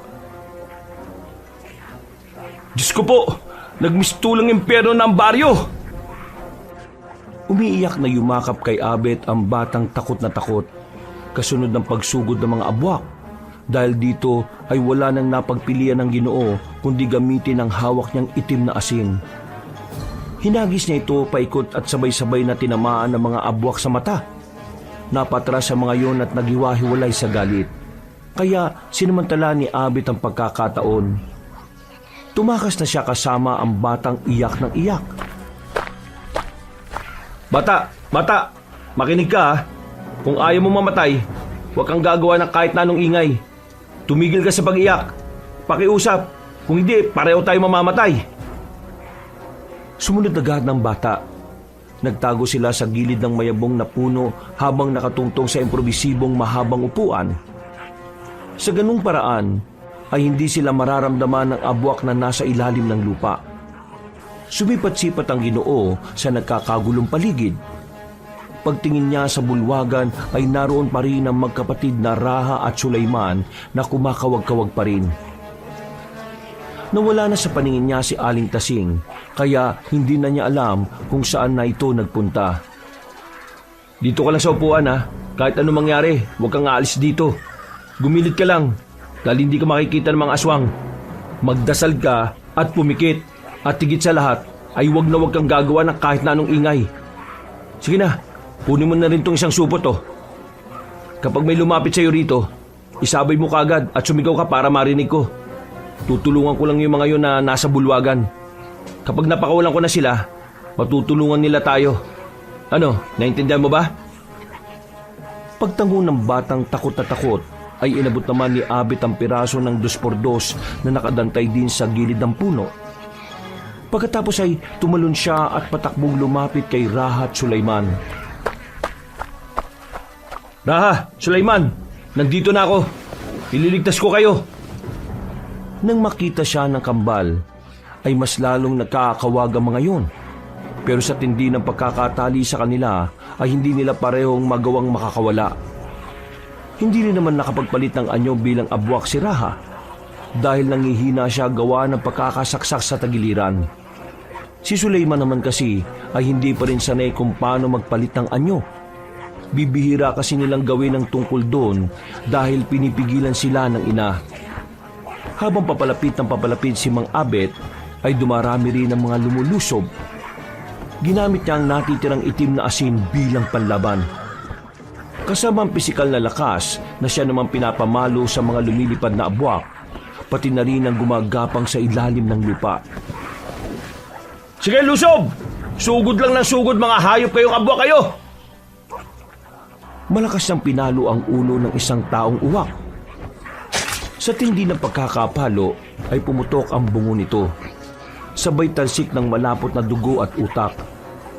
Napangiti siya, pero bago pa makatuloy sa kambal ay 2 taong bayawak naman ang sumugod. Napatras si Mang Abet habang winawasiwas ang 2x2. Hindi rin nagpaawat ang 2 aswang dahil pinanlaban ng mga ito ang makaliskis nilang buntot. Nabuwalang albularyo at nabitiwan niya ang pamalo, kaya sinamantala to ng 2 aswang. Gumamit na lang siya ng swerte at dumampot ng kung ano. Sa kanan ay lupa at sa kaliwa naman ay matigas na bato. Tumama sa mukha ng 2 aswang ang lupa kaya napatras sa mga ito. Dahil dito ay nakakuha ng magandang pagkakataon ng Ginoo. Lumusob siya sa ilalim ng isa sa mga abwak at pagkatapos ay kinuha niya ulit ang 2x2. Dito ay bigla siyang nakaisip ng kalokohan. Gamit ang pamalo ay hinampas niya ng malakas ang pagitan ng binti ng aswang. Tinamaan ang pinakaiingatang parte ng katawan nito na naghihiyaw sa sakit. Tumayo siya na tuwang-tuwa saka pinalo ang isa pang aswang sa ulo. Pagkatapos ay tinakbuhan niya na ang mga ito. Nang makalapit na siya sa kambal ay una niyang kinalagan si Sulaiman. Nang makakawala na ito ay saka siya tumindig at naging alerto sa paligid. Bilisan mo kalaga ng kapatid mo. Parating ng iba pang mga aswang. Dali! Opo, Mang Abet. Salamat po ha. Saka ka na magpasalamat kapag nakalis na tayo rito. Nakarinig na sila ng huni ng mga taong uwak sa himpapawid. Nang mapatingala si Mang Abet ay nakita nilang pabulusok na ang 2 abwak na babae. Mabuti na lang ay nakakawala na si Raha at dali-daling pinilit na mag-anyong abwak kahit nangihina pa. Pinalaga na matipunong binata ang 2 babaeng abwak. Pareho niyang hinawakan sa mga pakpak ang mga ito at saka ibinalibag sa lupa. Parehong nabali ang ulo ng aswang kaya nawalan ito ng mga buhay. Napalhod naman ang matipunong aswang pagkatapos nito habang sumusuka ng dugo. Ayos ka lang, Bara? Oo, ayos lang ako. Huwag mo na munang pilitin ng sarili mo mag-anyong abwak, ha? Baka kumapano ka pa. Saka na kayo magkumustahan. Tara na, doon tayo. Babalikan ko yung bata. Sumunod na magkapatid na inaalalayan ng isa't isa. Sakto naman na sumalubong sa kanila ang dalawang taong bayawak na pinalo ni Mang Abit sa ulo at sa maselang parte. Galit na galit ang mga yon na nagmamadaling sumugod. Mabuti na lang ay muling ginamit ni Raha ang kanyang lakas. Magkasabayan niyang sinuntok sa tiyan ng dalawang kalaban. Tumagos ang kamao niya sa likod ng mga ito at pagdukot ng mga kamay niya ay pareho yung humandusay sa sahig. Napasukan na naman ng dugo ang matipunong aswang pero wala silang nagawa kundi umasa sa lakas nito. Parami na kasi ng parami ang mga abwak sa paligid at umaalingaw-ngaw ang paghiyaw ng takot at saklolo ng mga taong walang kalaban-laban. Pagbalik nila sa gilid ng mayabong na puno ay napatanga si Mang Abit dahil wala na ang batang iniligtas niya kanina. Oh, saan na nagpunta yung batang yun? Sabi ko wag siyang aalis dito eh. Mang Abit, sa taas po ng puno! Nang mapalingon silang tatlo doon, ay kitang-kita nila kung paanong lamunin ng buo ng taong bayawak ang walang kalaban-laban na bata. Kalahati na lang ng katawan nito ang natitira. Hawak-hawak pa noon ang supot na may lamang itim na asin. Napakuyom ng kamao ang albularyo kaya galit niyang binato ang nasabing aswang na napatingin sa kanila. Nahulog din ng itim na asin sa kamay ng walang buhay na bata at nasa leyon ng Ginoo.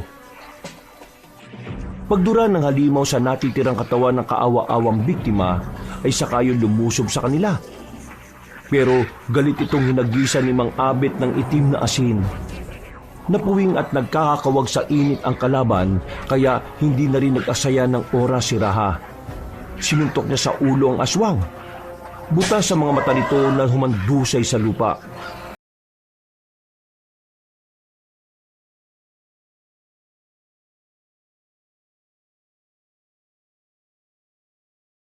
Ramdam ng inis si Mang Abit.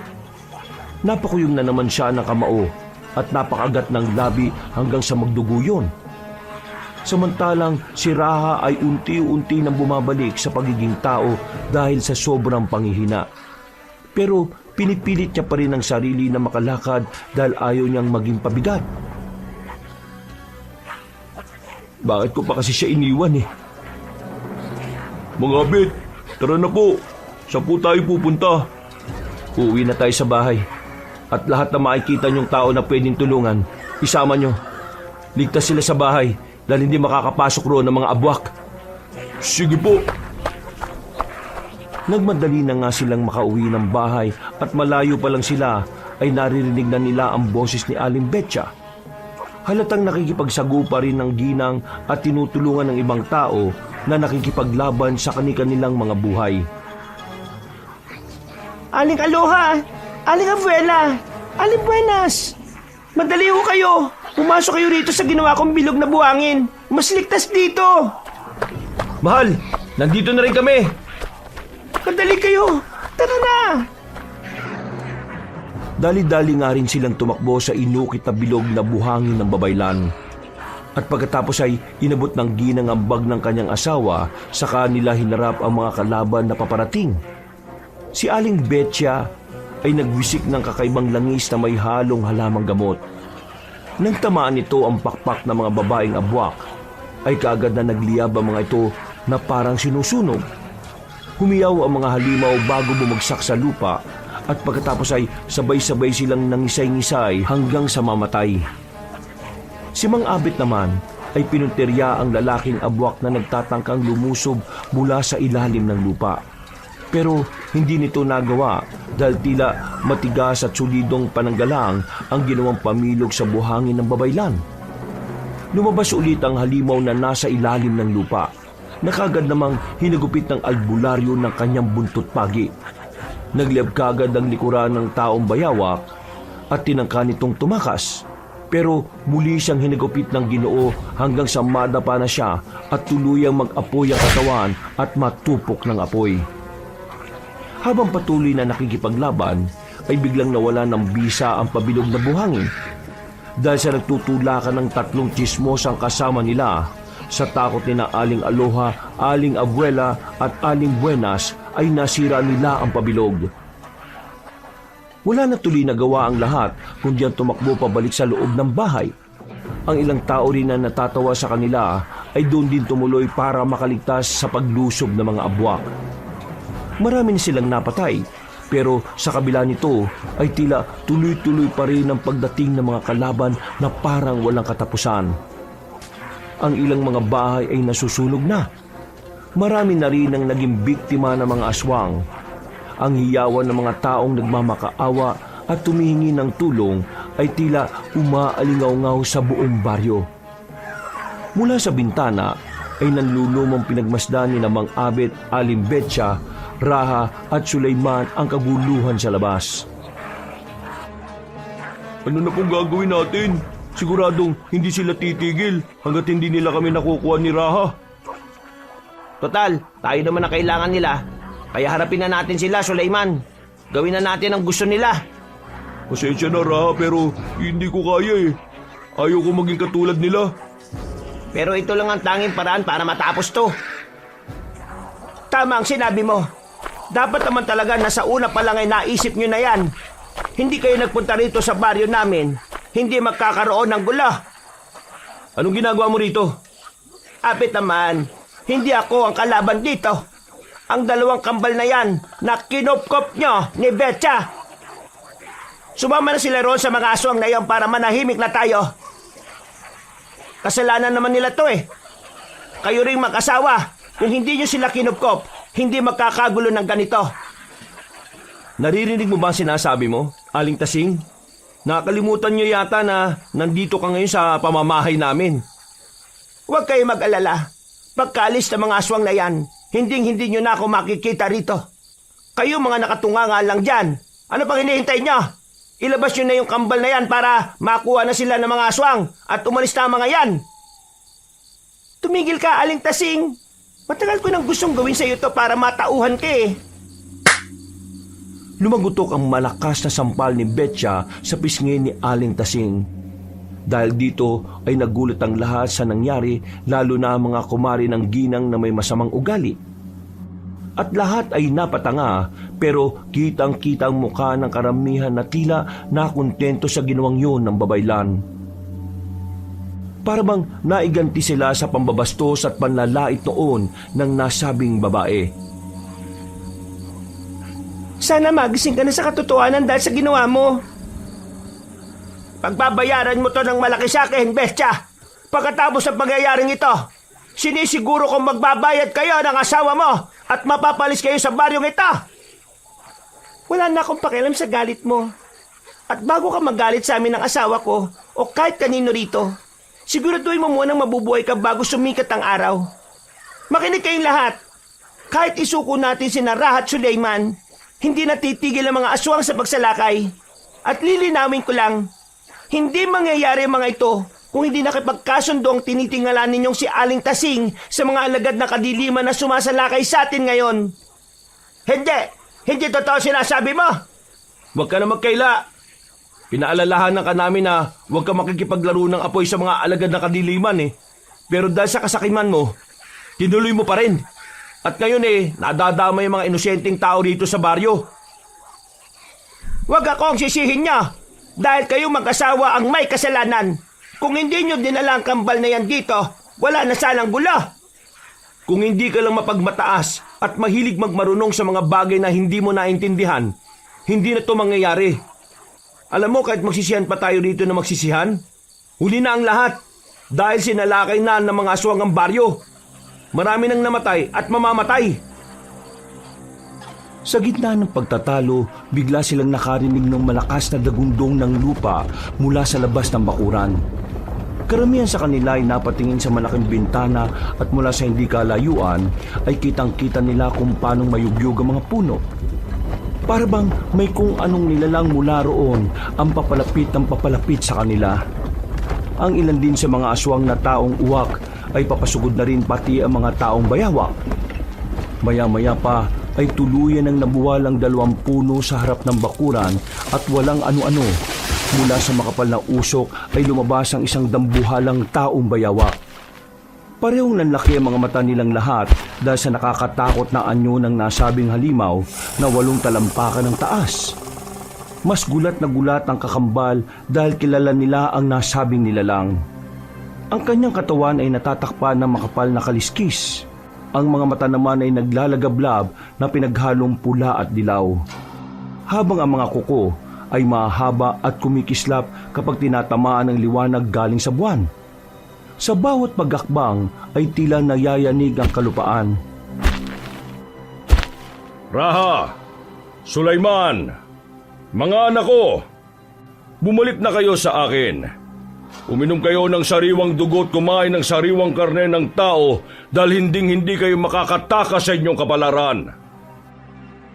Nanginginig ang kalamnan ng kambal dahil sa binikas ng dambuhalang taong bayawak. Ang lahat naman ay natakot din maliban sa mag-asawang manggagamot na matikas na nakatingin sa halimaw. Gusto niyo ba bang ubusin ko ang lahat ng tao rito sa baryo?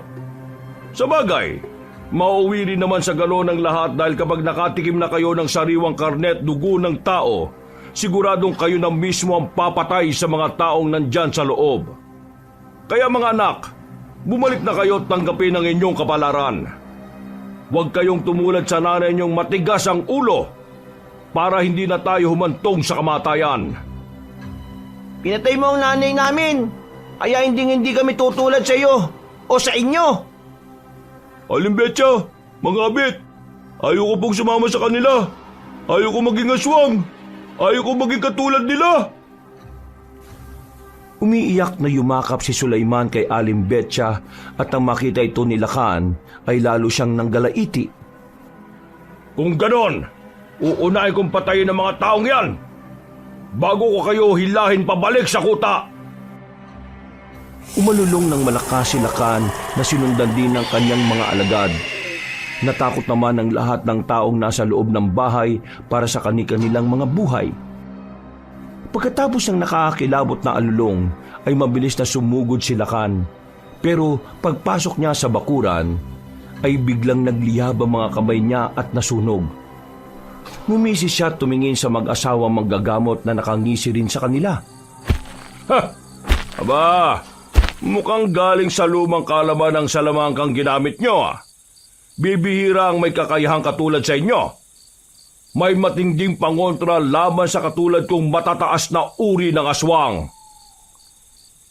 May alam ka rin pala sa mga salamangkang damuho ka. Karispe-respeto ka rin pala kahit papaano no? Lakan ang pangalan ko. Salamat at tinanggap mo ang kalaman ko sa lumang salamangka. Kaya alam kong batid mo rin na limitado lang ang ganitong klase ng kapangyarihan. Mga magigiting kong alagad! Isakripisyo niyo ang inyong buhay para masira ang harang sa bakuran ng albularyo. Nang sa ganun mangyari ang gusto natin. Kukunin natin si Ra at Sulaiman at gagawing isang matatag na mga buwak. Sabay-sabay na umungol ang mga taong uwak at taong bayawak at pagkatapos magkakasunod silang lumusob. Hindi nila alintana ang nakamamatay na pananggalang sa bakuran ng mag-asawang manggagamot. Mula sa loob ng bahay ay kitang-kita ng mga tao kung papaanong mag-abot ang mga aswang sa pagpupumilit na pumasok. Sa kabilang banda ay tuwang-tuwa naman si Aling Tasing sa pag-aakalang magagapi ang lahat ng mga kaaway. Ang tatangan nila, magpapakamatay silang lahat kahit na alam nilang hindi sila makakapasok. Ang galing nyo talaga, Abet at Betsa. Sana magbati-bati na tayo. Ano kayo ngayon mga aswang? Kahit nambuhala ka pa, wala kang magagawa. Sa tingin mo ba isasakripisyo ko lang sa wala ang mga tapat kong alagad? Maghintay ka dahil malapit na masira ang pinagmamalaki niyong harang laban sa mga aswang. Abet, Betsa, anong sinasabi ng dambuhalang halimaw na yan? Lahat ng kapangyarihan ay may tamang balanse. Ibig sabihin, ang kapangyarihan ng harang ay limitado lang para higit 50 aswang na sabay-sabay ang sumalakay. Kapag nagtagal pa ang ganyang ginagawa nila, hindi magtatagal masisira na ang harang. Ha? Bakit kayo mo lang sinabi ito? Bakit mo to kailangang ilihim sa amin nang wala naman palang tibay ang salamangka ng bahay ninyo? Kung alam ko lang na ganito, hindi na ako nagtago dito at sa ibang lugar na ako nagpunta. Pwede ka namang umalis kung gusto mo Bukas ang pinto. Hindi ko na kailangang gawin yon dahil isusuko ko na lang ang mga anak ng dambuhalang yan. Naging agresibo si Aling Tasing. Dali-dali niyang hinatak ang sugatang si Raha na hindi naman kaagad nakapalag. Pinisil kasi ng ginang ang sugat niya sa tagiliran at tinakot ang lahat ng naroon. Anong ginagawa mo, Aling Tasing? Nababalik ko na ba? Ha? Hindi ako naghihintay na kamatayan sa lugar na ito, no? Dadaling ko ang binatang to sa tatay niya para matapos na ito. Hindi mo ba narinig ang sinabi ni Lakan? Papatayin niya pa rin tayong lahat. Lakan! Mangako ka na bubuhayin ako kapag binigay ko sa iyo ang kambal. Sige, gawin mo ang alam mong tama, babaeng baliw. O ano? Narinig niyo sinabi niya? Ngayon, Sulaiman, kapag hindi ka sumunod dito sa akin, papahiran ko ang kapatid mo. Mas lalong pinisil ng desperadong ginang ang sugat ni Raha. Mas lalo tuloy ng hina ang binata, kaya natakot din ang kakambal niya. Sumunod dito at nangakong hindi gagawa ng kahit na ano, dahil ayaw niyang mapahamak ang kapatid. Habang lumalabas silang tatlo, ay binili naman ni Aling Tasing sa mga kapwa tsismosang sina Aling Aloha, Aling Abuela at Aling Buenas ang mag-asawang manggagamot. Napailing na lang si Abit at Betcha habang pinagmamasdan ng ginagawang kahibangan ni Aling Tasing. Nang nasa tapat na sila ng gate, ay pinatigil ni Lakan ng mga alagad na nagtatangkang sumugod. Alam na rin kasi niya na malapit ang matibag ang mahiwagang harang. Ilabas mo na sila rito. Bakit pati ako? Kailangan pa lumabas. Dahil kapag sumalakay kami sa loob, siguradong madadamay ka kapag nagkataon. Kaya humakbang na kayo palabas sa mahiwagang harang. Aling Tasing, huwag ka maniwala sa sinasabi ng tatay ko. Hindi mo siya kilala kung gaano siya katuso. Manahimik ka. Kung tuso siya, mas tuso ako. Makinig ka, dambuhala. Kapag gumawa ka ng masama, sisiguraduhin kong mamamatay itong isa sa mga anak mo na nanghihina. Kaya kapag nakalabas ako sa harang, hahayaan mo na akong makalayo pa. Kung yan ang gusto mo, hibang na babae, lumabas na kayo. Dalian mo na, bago pa magbago ang isipan ko. Unti-unti na nga silang lumabas sa harang at ang nasa harapan na sila ni Lakan ay ngumiti ang dambuhalang taong bayawa. Pagkatapos ay saka nito pinitik ang ulo ni Aling Tasing. Sa sobrang bilis ng pangyayari ay hindi naramdaman ng ginang ang kanyang kamatayan. Pumutok ang ulo niya kasunod ng paghandusay na katawan niya sa sahig. Dahil dito ay napalood si Raha na inalalayan lang ng kanyang kakambal. Takot na takot nilang hinarap ang ama na tinitigan sila na parang nanlilibak. Pagkalaon ay sakayon muling bumaling sa mga tao sa bahay na nagulat sa nasaksihang pagpatay kay Aling Tasing. Kasunod nito ay nakarinig sila ng tila nababasag na tunog. Hanggang sa umungol na sa tuwa ang natitirang aswang na hindi na rin lalagpas sa 10. Mga natira sa mga tapat kong alagad, patayin nyo na ang lahat ng tao sa loob ng bahay. Sira na ang maiwagang harang. Hindi kami papayag na basa-basa na lang mapatay. Ipagtatanggol namin ang mga tao sa baryong to, kahit anong mangyari. Mabuti na lang kanina, habang abala si Aling Tasing sa pakikipag-usap, ay pinatago na nila sa basement ang mga tao. Meron din kasi yung bukod na pananggalang. Sumalaki na kaagad si Abet gamit ang natitirang mga sandata na meron siya. Wala na siyang inaksayang oras. Siya ang nakipagtagisa ng lakas sa dambuhalang taong bayawak, habang ang asawa niya ang nakipaglaban sa mga natitirang abwak. Matindi ang naging sagupaan. Ang parehong mga kamay ni Lakan ay tila may matatalim na kukong sumalakay na parang palaso. nasa lubong ito ng pamalo ni Abet. Ngunit sa lakas ng salpukan nila, tumilapo ng albularyo ng ilang di pa palayo. Dumagundong ang lupa nang bumagsak siya at naramdaman niya halos mabali ang kanyang mga buto sa kamay. Mabuti na lamang ay suot na niya ang pinakatago-tago nilang kwintas na katulad ng sa kanyang asawa. Nagagamit nila ang kapangyarihan nito pero limitado lang din. Dahil inagaw nito ang mga lakas nila para sa hinaharap. Ayos ka lang ba, Abet? Mahal? Huwag mo kong alalahanin. Hindi ako basta-basta magpapatalo. Mag-focus ka lang dyan at ubusin mo sila. Saka mo ko tulungan dito. Naputol na ang pag-uusap ng mag-asawa dahil muling sumalakay ang dambuhalang abwak. Tumalon ng albularyo at saka winasiwas ang buntot pagi. Ilang beses niyang hinagupit ang kalaban. Tinamaan ito pero tila hindi ininda ang apoy. Hinimas lang ng halimaw ang parte na nag-aapoy hanggang sa mawalan yon. Pero hindi pa natapos sa paglusob si Mang Abet. Ginamit na niya ang huling alas, ang katas ng talumpunay na kinatatakutan ng mga aswang. Nag-iisa na lang yon kaya maingit niyang ginamit at nang makita nga ni Lakan ay napatras to na tila nag-aalangan sa pagsalakay. Munti ko nang makalimutan na galing sa lumang kaalaman ng kakayahan mo, albularyo. Ako naman ang magsasalita nito. Karespe-respeto ka. Tama na, Satsat. Magkaalaman na tayo rito. Walang pag-aalinlangang sinaboy ng Ginoong Albularyo ang kalahati na katas ng talampunay. Pero mautak ang aswang dahil nagukay siya sa lupa para magtago. Subalit hindi naman ito pinahintulutan ni Raha, kahit nangihina ay pinigilan niya si Lakan. Nagpalitan niyo siya bilang abwak at kinapitan sa paa ang sariling ama. Mang Albert, magsaboy ka na, bilis! Pero paano ka? Lumayo ka dyan! Wala nang oras, bilisan nyo na! Habang hindi pa siya nakakalubog ng gusto, dali! Baka pati ko mapahamak eh. Wala na akong pakialam. Basta mapatay ko lang ang pumatay sa nanay namin. Kaya, pakiusap, gawin nyo na, Mang Abet! Dahil dito ay wala nang nagawa ang Ginoo kundi sundin ang kagustuhan ni Raha. Isinaboy niya ang natitirang katas ng talampunay at dumiretso ito sa hita ng dambuhalang abwak na pilit kumakawala. Tinamaan din si Raha sa braso at unti-unti yung natunaw. Mabuti na lang ay dumating kagad si Aling Betcha at walang pag-aalinlangang pinutol ang braso ng binata. Pareho silang dumaus-os at sumama kay Sulaiman na nakatanga lang sa mga nangyayari.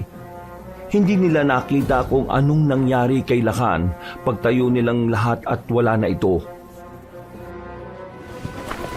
Tapos na. Patay na ang tatay. Wala na siya. Umalis na kayo. Nandyan siya sa ilalim nyo. Bago sumulpot si Lakan para sakmalin sila, ay nagawa na kagad ng paraan ni Aling Betcha para makaalis sila. Pagsulpot ng dambuhalang halimaw, putol na din ang kanang kamay nito na nagdurugo pa. Galit na galit tong nakatingin sa kanila habang humihingal.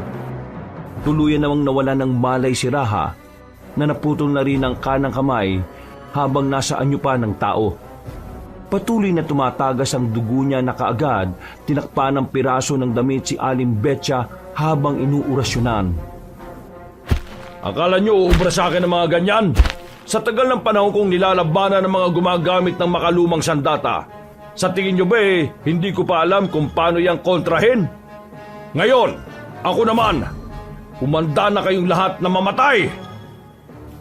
Mabilis ang sumunod na mga pangyayari. Sa galit ng dambuhalang aswang, hinampas niya si Abet gamit ang buntot niyang mahaba at balot ng tinik. Tumama ito sa dibdib ng albularyo at kagad siyang bumagsak na duguan. Hindi kagad nakatayo ang Ginoo dahil ramdam niya ang mga nabaling buto sa paa. Abet! Diyos ko po! Gumisi si Lakan at saka sumugod kay Betcha. Dinakma niya ang babaylan sa buhok at hinagis, tumama ang ginang sa dingding ng kanilang bahay dahilan para mabuwal yun. Na mabuti na lang din ay suot niya ang kwintas na siyang proteksyon. Pero napaubo pa rin siya ng dugo sa lakas ng ginawa ng kalaban. Hindi rin siya kagad nakatayo at pinagmasdan lang ang dambuhalang taong bayawak. Nadahan-dahan siyang lumapit kay Raha at Sulaiman. Mga anak, tanggapin niyo ang inyong kabalaran. Tikman niyo ang laman ng tao pati ang sariwa nilang dugo. At makakaramdam kayo ng lakas na hindi niyo pa nararanasan sa buong buhay ninyo. Kitang-kita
hanggang sa maging abo sa kawalan.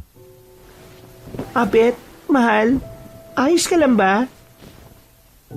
Tapos na talaga asawa ko. Yung pangako mong 1 linggo tayong maglalabing-labing Ay naku, puro ka talaga kalokohan, kahit kailan. Asawa ko? Oo na, tutuparin ko na yung sinabi ko. Basta mabuhay ka lang at magpagaling ka ng gusto. Nangihinang humandusay sa lupa si Abet. Duguan ang kanyang katawan at maraming nabaling buto, pero tagumpay naman nilang natalo ang mga buwak. Hindi lang nila nailigtas ang kambal, kundi pati na rin ang buong baryo organiko. Pagkatapos ng insidenteng yun, ay marami nang humingi ng tawad sa mag-asawang manggagamot. Dahil sa katawan ng tiwala, pero hindi naman nagtanim ng sama ng loob ang dalawa. Napasalamat din ang kambal dahil tuluyan na silang matatahimik na magkapatid. Marami man ang nagbuwis ng buhay, pero masaya pa rin ang kinalabasan ng lahat dahil natuto ang bawat isa sa pagkakamaling tinulungan din ni Mang Abet at Aling Betcha at sina Raha at Sulaiman. Natuluyang makakalaya sa pagiging isang abwak. Maraming proseso ang nangyari at umabot pa ng halos ng 5 taon bago tuluyang makalaya ang kambal sa sumpa. At nang maging normal silang mga tao, ay naging mga apprentice sila na mag-asawa. Si Raha bilang isang albularyo at si Sulaiman naman ay bilang isang babaylan. Sa pagdating ng panahon, ang kambal na manggagamot na ang tumulong sa mga baryong sinasalakay ng mga aswang. Wakas,